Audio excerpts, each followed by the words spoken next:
అరుణాచల గిరి ప్రదక్షిణ విశేష ఫలితాలను ఇస్తుంది. మనం రీసెంట్గా ఎవరో మన తెలంగాణ నుంచి ఒక బాబు వెళ్తే అక్కడ తెల్లవారుజామున ప్రదక్షిణ చేస్తుంటే ఒక 200 రూపాయల కోసం 500 రూపాయల కోసం పాపం చంపేశారు. ఇది దారుణం. అంటే ఆ క్షేత్రానికి అద్భుతమైనటువంటి శక్తి ఉన్నప్పుడు ఇలాంటివి జరగకూడదు కదా.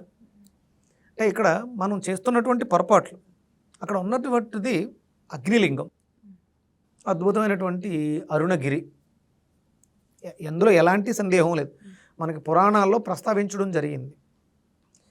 హిమాలయాల కన్నా మనకంటే హిమాలయాలు ఏర్పడడానికన్నా ముందే అరుణాచల గిరి ఏర్పడి ఉంది అని శాస్త్రాల్లో ఉంది.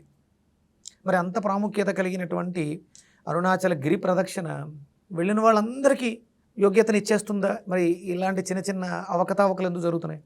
మొన్నటిదాకా ఒక చిన్న ఇదేంటంటే టోపీ అమ్మ అని ఒక ఆవిడ తిరుగుతూ ఉంటే ఆవిడ ఎంగిల టీని కూడా తాగేసేవారు. అంటే మూఢనమ్మకం, మూఢాచారం, ఎవరో చెప్పారు అని చెప్పేసి అని. అంటే నేనే ఏదో చూసా, టోపీ అమ్మని కలిసా, ఆవిడ టోపీ ఎక్కడన్నా విడిచిపెట్టేస్తా, టోపీ నేను పెట్టేసుకుంటే నాకు కలిసి వచ్చేస్తుంది, లేదా ఆవిడ టీ తాగిన కప్పులో నేను ఏదైనా టీ తాగేస్తే కలిసి వచ్చేస్తుంది అని మేము చేసినటువంటి దుష్ప్రచారాలు, అలాంటి వాళ్ళే చేసినటువంటి దుష్ప్రచారాలు జనాల్ని అజ్ఞానం వైపు నడిపించాయి.